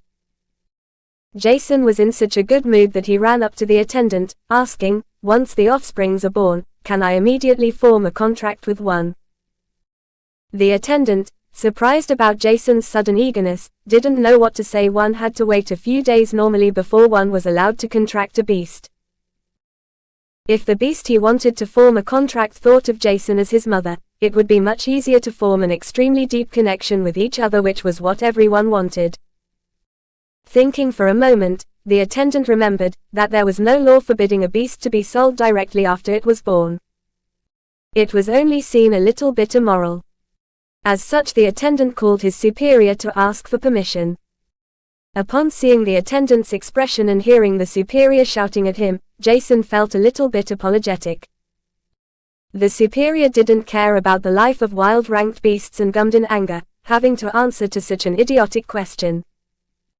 Even if Jason felt sorry for the attendant, he was still happy to have his request approved. Maybe he would be able to change his plan with a newborn beast as his second soulbond, as he could feed it the cleansing holy white barusi fruit. If he divided it into marginal parts in addition to the innate characteristics from his future soulbond, it should be possible. But for now, it could wait, as there was something more important. Now it was time for Jason to pick up his new partner. Chapter 78 Second Soulbond by Hydesgrain. A few minutes passed until Jason arrived at the floor where beasts gave birth or laid their eggs. He was impatient right now, and it took him another 10 minutes until they reached their final destination. In his mind, it took an eternity until he reached the breeding grounds of his future newborn soulbond as he activated his mana eyes. Jason saw that there was no color radiating from the beasts, but he had already accepted that fact. There was already a rough plan constructing in his mind, and he adjusted it to the soulbond he picked, while the theory about purity was the main point Jason wanted to use. If the theory wouldn't work, Jason had to make preparations, and his mind rattled while thinking carefully about the options he had when he came closer and closer to the small newborn beasts. The attendant next to him noticed Jason's impatience and said, "Sir, if you want to make a basic potential test to figure out which beast is the best to choose from, you have to wait at least 24 hours. No, it's fine," Jason said with a resolute voice.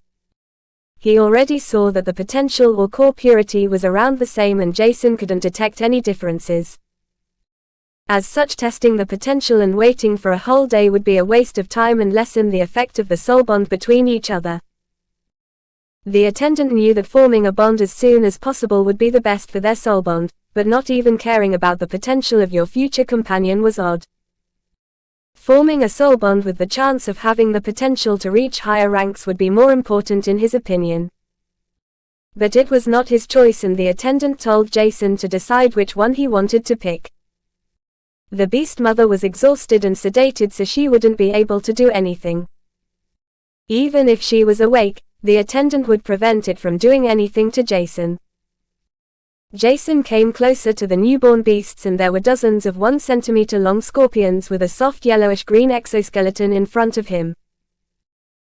Right now they looked extremely weak and would probably even be killed by a small wind current, but it was said that these miniature parasaurs in front of him had a potent, paralyzing poison that could even numb beasts at the same rank. Their strength was weak, and the only strong characteristics of this kind of beast was its exceptional hard and endurable exoskeleton with the lethal poison. Jason chose the miniature parasaurs as his second soul bond because of multiple reasons, which included it being a 3-star wild beast, its strong exoskeleton, and as a most important reason for Jason, the scorpion's natural occurrence of molting while growing up. This molting could change Jason's plan to a certain extent because he wanted to give his soulbond some of the holy white bakuri fruit before the molding. Maybe with this, the cleansing of impurities could be naturally included in the molding. The possibility for this was slightly higher compared to other beasts without the ability to naturally mold, and it was worth a try. Jason didn't really care about which miniature parasaur to pick, as he picked up one of them who sensed his presence. This particular miniature parasaur came closer with the thought that Jason was his mother in its mind. Once he had picked up one of the yellow-greenish miniature parasaurs, he stepped back and looked at the attendant like he was ready to go. "Can I pay now and form the soul bond contract, or is there anything else I have to do?" The attendant looked at Jason, not listening clearly. "No, I only have to fill the formula which says that one of the miniature parasaurs was sold to you, so we can administer everything cleanly. the only thing Sir has to do is to pay the fee for the beast, which is slightly higher compared to normal beasts because it is rare and the beast gives birth only twice in its life at most. The attendant explained, and looking at Jason's clothes he was sure Jason would be able to pay the price as he was still wearing his school uniform, which told the attendant that Jason was a student at the prestigious Vanguard affiliated school. A holographic screen with a contract appeared in front of Jason, and after reading through it he signed it. Jason had to pay 25,000 credits for the newborn miniature parascores, which was extremely high for a wild beast, but apparently, it was extremely rare. The additional fee for purchasing a newborn beast was also high because the strengthened bond would help out the communication and teamwork. To Jason, these 25,000 credits weren't too much if his purity theory worked. With his theory working out, the price for the beast would be negligible compared to the fortune he would need to afford for treasure which would cleanse one's core. After the transaction was done, the attendant was still determined to see Jason forming his soul bond with the beast to avoid receiving complaints about neglecting his job, and they left for a secluded room. Jason's future soul bond was lying down because it was exhausted to be born less than an hour ago, and once he entered the secluded room, he took out one of the knives he normally used to throw and stood there ready to cut the thumb of the hand holding the knife, because inside his other hand was the small miniature parascores.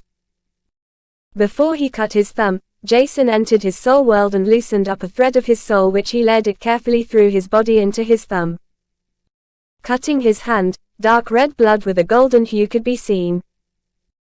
Jason didn't waste any time as a thick drop of blood shimmering in a golden hue fell on the parascore, draining it completely in blood. It felt an uncomfortable feeling before the soul thread invaded the parascore before the unpleasant feeling vanished. Jason felt a connection getting built between him and the miniature parascore, while the small fellow in his hand trembled for a second before a small yellow-greenish magic circle appeared, with his new soul bond vanished inside him. It would probably take a few hours before the soul bond was perfectly established, and it was best for contractor and beast to stay as close as possible for this period, which was also the instinctive decision the newborn parascore took. Seeing that the soul bond was finished, the attendant nodded his head. Filling out the formula, a minute passed and the attendant guided Jason, who sweated slightly due to his soul bond, outside without saying an additional word. It was the second time Jason formed a soul bond, and it was still extremely difficult, even if it was much easier than the first time. Jason wondered if he would ever get proficient in moving around his soul threads with time passing. For others it would be entirely useless because most people only had 2 to 5 soul bonds, but not for Jason. Jason and the attendant didn't talk with each other, and the only thing they said was goodbye when he left the Beast Pagoda. The attendant didn't really know what to think about the youth in front of him, because he contracted a 3-star wild beast while being a student in one of the best schools on Asterix. Even if it was only the 6th affiliated Vanguard school, it was still among the top 20 high schools on Asterix Island, including the affiliated schools of the other 2 out of the big 3. It was extremely uncommon and rather stupid for such a prodigious individual to form a contract with a wild beast without any potential. To be blunt, a wild ranked beast was almost everywhere seen as trash or useless to form a contract with, and most wild beasts were used as food for stronger bonds. There were only 3 apparent reasons to breed wild beast. Right-pointing arrow livestock. Right-pointing arrow using for errands. Right-pointing arrow getting an advantageous mutated wild beast with a high potential in order to sell for a lot of credits. Jason wouldn't mind if the attendant found him weird, but more importantly was that he could get home and some food because he was extremely hungry. Thinking about food, Jason was pondering what food to purchase for his new soulbond while waiting for the shuttle to arrive in front of the Beast Pagoda. When the shuttle arrived, Jason finished his research about scorpion food and they ate almost everything small enough for them to eat. Sitting down inside the shuttle, he decided to purchase a batch of grade 1 mana fireflies with a small amount of mana, causing them to illuminate the night sky. They were nutritious and easy for a small beast like a newborn miniature parascore to eat and digest.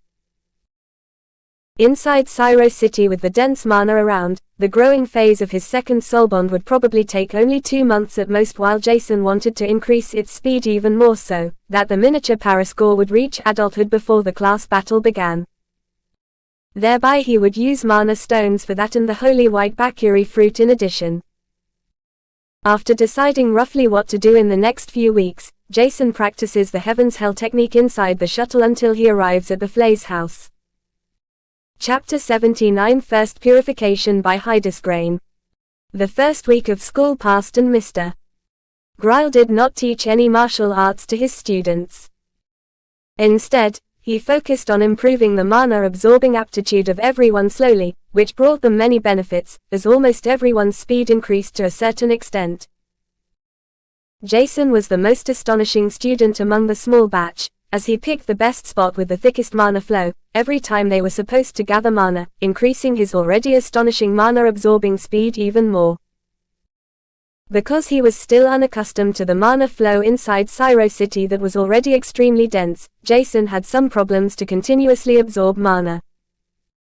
It was taxing for him to focus on gathering mana, circling it through his mana channels, and absorbing it into his mana core at the same time for over 2 hours straight. While the others were doing it slowly and steadily, Jason was becoming more and more greedy. He didn't even need to use mana stones in order to increase the mana in his surroundings because he couldn't even handle the mana around him. Thinking about the first day of school where he broke into the 6th novice rank, Jason felt extremely motivated and determined. His mana-absorbing speed increased thanks to him moving to an A-grade city with its high-density mana everything, and now his full potential was awakening slowly. Others felt like he was a demon because Jason completely disregarded his surroundings as he absorbed all the mana greedily as if he was the center of the world. Becoming stronger was his ambition, and he couldn't take care of everyone in his surroundings, so they had to either step back or fight him for the spot. Not a single classmate of his dared to come closer to Jason than 3 meters to absorb mana, as the mana around Jason was fully absorbed by him. As for fighting for the spot, first comes first serves was the rule implemented here, as fighting classmates was strongly forbidden with the exceptions of practical lessons and class ranking battles.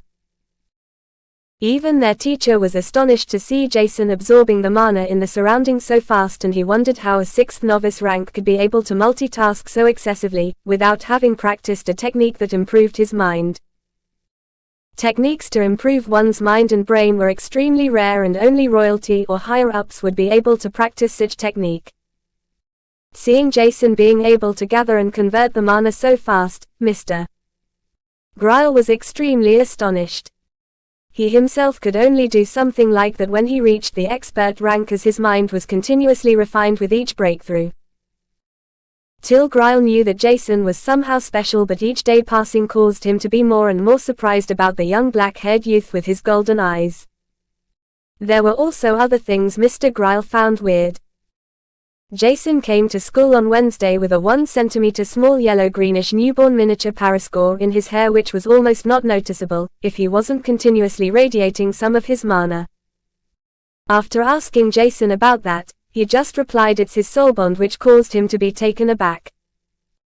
A miniature Parascore was only a 3-star wild beast once matured, and completely useless for Jason as he was already much stronger than most 3-star wild beast.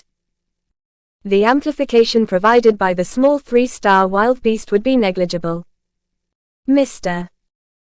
Grile concluded that Jason had a combat prowess of a peak 5-star wild beast, or one of the lowest awakened ranked beasts, while being at the 6th novice rank, which was more than astonishing for someone without great backing. Maybe high nobles or children from the kingdoms of Khania could do that, but on the archipelago, this was already seen as being a prodigy. That's why it was even more astonishing for him to comprehend a reason why Jason wasted precious place from his soul world on a beast without growing potential. For Till Grile, even evolved beasts were seen as useless because his soul energy was higher than 500 when he had his soul awakening at the age of 14. He couldn't even remotely understand Jason's train of thoughts and was somehow disappointed about his promising student wasting his potential. Even if Jason didn't need mana stones around him in order to absorb mana faster, he did it nevertheless because of a certain reason. His new soul bond, he named Scorpio, absorbed the pure mana around them greedily in order to strengthen itself, to accelerate the maturing process. There was a big difference between Artemis and Scorpio, Jason noticed. Artemis was able to absorb and digest as much mana as she wanted to, even if it should have been harmful to her, while Scorpio could only absorb a marginal amount of the mana stone before he had to stop as it was exhausting harmful to absorb too much of it. It was the last day of the week when Jason finished the practice of his Heaven's Hell technique. Looking at Scorpio, he thought it was time for the first experiment. Scorpio was almost 2 centimeters at that time and it was time for his first molting. Ordering it to lie down on the table, Jason took out a graded syringe, that was used for magical fruits, nervously. Putting the syringe down, he took out the grade 2 perennial neoxid box with the 2 magical treasures inside. Taking out the holy white bakuri fruit, he closed the box once again. Inside the holy white bakuri fruit was a certain juice Jason wanted Scorpio to drink. There were multiple reasons for Jason's decision.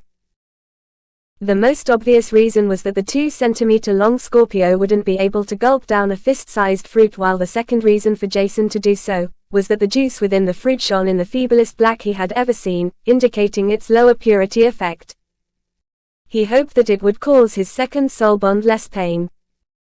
Piercing through the outer shell of the holy white bakuri fruit with the syringe, Jason filled the syringe up, before he took out a test tube, where the syringe's content was emptied in.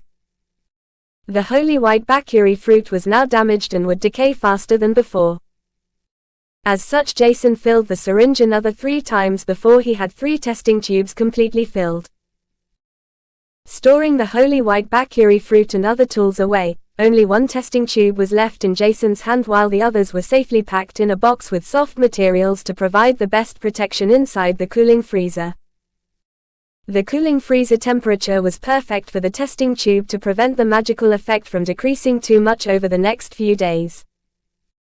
Jason estimated that it would take less than 2 months for the holy white bakuri fruit to completely lose its cleansing effect even inside the grade 2 perennial neoxid box.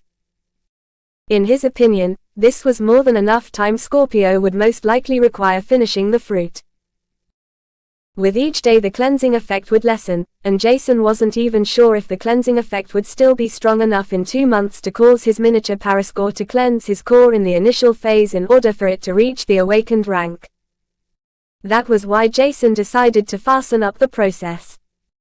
If today's experiment would be successful, he would feed Scorpio with the holy white bakuri juice every day until he was large enough to eat small pieces of the fruit with more nutrition and the magical effect inside. Even if Scorpio's race was called miniature Parascore, in the end, it was just a very small paralyzing scorpion. He would grow to a size of 10 centimeters with his initial race characteristics at least. However, Jason was sure its size wouldn't remain at 10 centimeters at that time when it reached higher ranks. He was confident about this experiment on the outside, but his whole being was worried on the inside when he ordered Scorpio to sit on his open palm. Picking up the syringe with his other hand, Jason filled it with some holy white bakuri juice before he dropped 2 drops into his palm, right in front of Scorpio.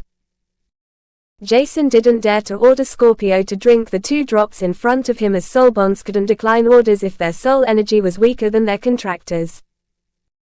He knew that the instincts of beasts were particularly strange, once they saw something which benefited them, as he had seen with Artemis as she picked out the cores of beasts, before eating them without receiving an order from Jason. Scorpio crawled slowly towards the 2 drops, sniffing their aroma before he drank them up wholly, without leaving a single tiny bit. After that, he looked up to Jason greedily.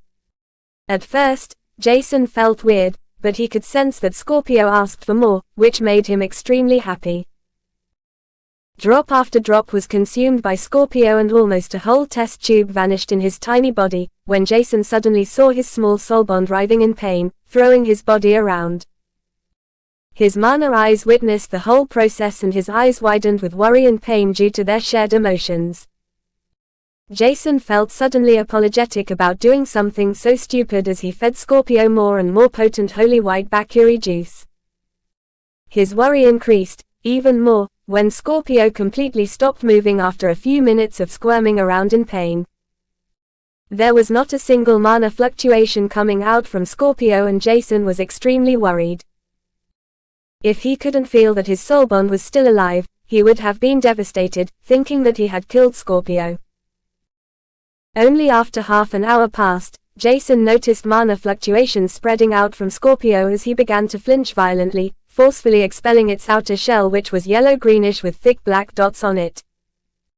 Scorpio was now 3 centimeters long, and Jason noticed that the exoskeleton turned slightly greener from its initial color. Inspecting its core, which was still at the 1-star wild rank, Jason noticed that there was still no color radiating from it. The only thing Jason noticed was that the mana inside Scorpio was slightly stronger compared to before. Did it work or not? Jason didn't know, but it was obvious that Scorpio grew in strength, even if it was still a 1-star. The color of its exoskeleton changed slightly after a single usage of the cleansing juice, and it grew in size. There were small signs of Scorpio abandoning the path predetermined as a weak 3-star miniature Paraskor, leading it to a prosperous future. Chapter 80 First Assignment by Hydesgrain. Jason looked at Scorpio for a long time with a delighted expression. Even if it was not completely sure that his second soulbond could reach the awakened rank with the holy white Bakuri fruit, there was at least some progress he was able to perceive. It was enough for him to say that his experiment was a success. Yet, he was still shocked about the pain transmitted by Scorpio. Nevertheless, Jason could sense Scorpio's desire to get stronger and break out of its shell in order to reach a higher rank. Maybe this desire was inspired by Jason, who wanted to become stronger by all means without backing down against anyone. Another reason could have been its innate desire to walk an individual path to the pinnacle without being held down from its racial limits. Jason wouldn't know, but it was definitely something good, as he would rather nurture such an attitude than a lazy bun. Scorpio was only 5 days old, but he already reached the middle realms of a 1-star wild beast, and Jason asked himself how long it would take it to reach 3 stars. Fortunately, it was not only Scorpio that got stronger over the last 5 days since it was born, but also Jason's strength increased. Because of the vast efforts he took, Jason was already halfway through towards the 7th novice rank. It would probably only take a week until he would be able to break through once again, which was exceptionally fast, adding the common hurdle between the 6th and 7th level. A day before, his whole body began to ache, and Scorpio's share was slowly converted towards Jason. This indicated that his mana core grew in size, his physique increased slightly, while his soul energy also increased. Scorpio was more of a physical beast than a beast with a high amount of mana or an affinity, except its natural poison. As such, Jason's physique, or rather the toughness of his skin, bones, flesh and so, were tempered and refined. While his rank was at the 6th novice stage, his mana core size, which was already at the 7th level, was getting closer to the 8th level, while his physique reached the 7th level. Once Scorpio matured, his physique and mana core would be roughly at the same stage, because Artemis gave him more mana than a physical enhancement, while Scorpio was the complete opposite. While both his physique and mana core size were at the 7th level, the biggest change came from his soul energy. Scorpio was still at the 1-star rank and used up 1 soul energy while it provided point, which would increase with his soul bond maturing. As such, Jason's soul energy was constantly increasing thanks to his soul bonds and his own efforts to refine his soul energy daily. Compared to the time he had only 1 soul energy, Jason's daily increase in soul energy already surpassed his expectations by a lot, due to him practicing the Heaven's Hell technique 3 times. From Artemis, he obtains around 1.32 soul energy, while Scorpio provides 0.33 right now, and only 5 days ago, Jason's innate soul energy was around 5.38, altogether 6.7 without considering Scorpio. But now, Jason's overall soul energy crossed already 7 units, or more exactly 7.2 units. For most soul awakenings, this would be a bad start, but comparing 7.2 to his past, almost non-existent soul energy, it was a vast difference and delighted Jason. It was Sunday and Greg was at home, looking at the exercises they had to do. Jason wasn't interested in Greg's homework because he had already done his own homework. Furthermore, the exercises Greg had to do were not really worth his attention because he knew the answers. Even though Jason liked to obtain more knowledge, the information provided by his school were not really worth mentioning. Jason already knew most things as he had already read through most books before. Scorpio was playing inside Jason's hair while Artemis was still evolving inside his soul world. Normally Scorpio would also be in the soul world, but he was like Artemis and liked being physically close with Jason, which was slightly weird for a scorpion with a venom-injecting barb, but Jason didn't mind it. He had already been accidentally stung by Scorpio previously and noticed that he was immune to his poison. The sting itself wasn't that deep because it was only playing with Jason and didn't hurt much. Time passed and Jason helped out Greg with his homework only to become a sparring partner with Jason as he wanted to practice the foundational martial arts techniques.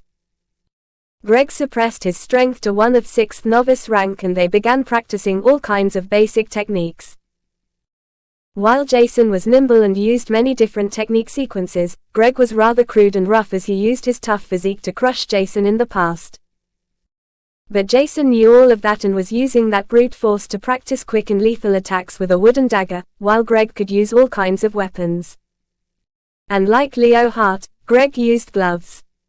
Somehow, Jason felt that gloves were popular weapons used by physical fighters. This however was really good for Jason, who wanted to find out his flaws as they fought for 30 minutes until Jason had to give up with many bruises covering his whole body. Even if Greg suppressed his strength, he was still overwhelmed by his physique and innate battle strength. Greg learned better martial art techniques. Furthermore, he was more proficient in fighting due to his few years more battle experience. Jason instead only began to see anything slightly over 2 months ago, which was his real starting point for the real world. He was able to perceive each of Greg's moves, but after some time he wasn't able to evade the attacks anymore, and counterattacking wasn't an option for him at the moment. He was still not experienced enough, but he felt that he was getting closer and closer to Greg at the same rank and level. If Jason would learn some more techniques instead of the basics all the time, he might be able to evade Greg's fast and lethal Tier 1 first martial art technique. But during the whole week, Jason went to school. There didn't seem to be any signs of martial art training or new techniques for the students to learn, which disappointed him somewhat, even if he was able to improve his mana absorbing speed by a lot. What was the use of having a high mana core rank when one couldn't use the received strength to the fullest potential? With this thought, Jason continued with his daily workout just like that, before he continued reading the herb and magical plants books until Jason fully memorized them. Jason never forgot to practice the Heaven's Hell technique 3 times a day as it was already imprinted in his bones. Entering the classroom the next day, there were already many of his classmates gossiping with each other as Jason heard one of the students saying something about an assignment. This attracted Jason's curiosity, but he couldn't ask anyone, as the front door opened. Mr. Gryle entered the room when he dropped the information everyone was waiting for, immediately after they greeted each other. Some of you have already heard the news and the first school assignment is out. Because I could decide which one to take, there will be some fun for everyone.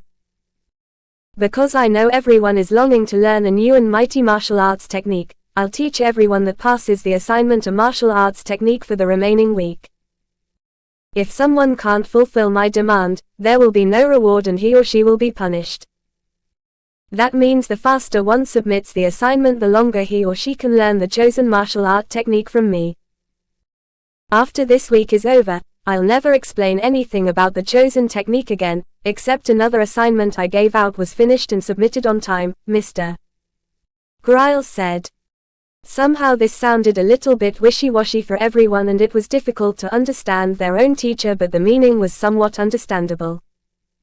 Submitting the given assignment as fast as possible would give one the chance to learn a new martial art technique from their teacher until this week was over.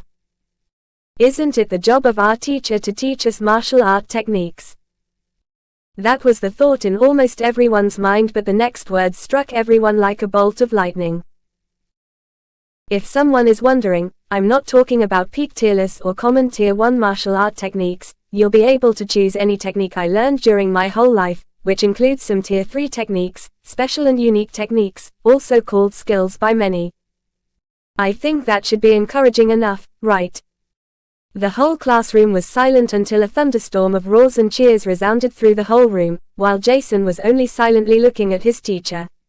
Tier 3 skills. Who the F*** are you? I don't believe you're a normal teacher. Tier 3 techniques were considered the treasures from Asterix, and they were even considered rare on Canir, causing Jason to suspect his teacher. Talking about unique or special techniques. Please. What are you doing on the archipelagos? Shouldn't you be on Canir, leading some sect or staying inside a castle as a prince of one of the kingdoms? Jason was more than dumbfounded, and he wanted to question his teacher about it, but he remained silent. The other students were all way too happy to hear something like that, to notice anything amiss. There were always exceptions, as a few smarter youths understood the meaning of a tier 3 technique. But their teacher wouldn't just give them such a technique, and the next sentence instantly soured the mood. The first assignment for everyone will be to kill 10 beasts that are 2 stages above your rank.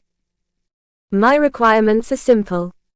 You have to do it with your own strength without the usage of mana guns, mana, soul weapons, other instant killing weapons, or something similar I didn't name.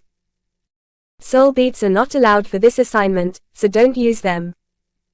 Teaming with other classmates is also forbidden. You have to hunt these beasts alone. Other than that, you may use everything you want. You can trap beasts or try to assassinate them. I don't care about that. Another requirement is that you have to record everything with the video braces I'll hand out. There is a button on the side, and once it starts blinking, it will start recording. The device is already filled with mana, and the battery can hold out for more than a week. For the first assignment, there won't be a punishment, but it will never as easy to receive bountiful rewards like today, ever again. As such, give your best. While video braces came flying to all students with the help of their teacher's mana, everyone's face looked sour. Defeating 10 beasts 2 stages higher than oneself without a team or one's soul bonds. Was their teacher kidding them? Each rank was divided into 3 stages, and the levels 1st to 3rd counted as the beginner stage, while 4th to 6th was the intermediate stage, and the 7th to 9th was the advanced stage.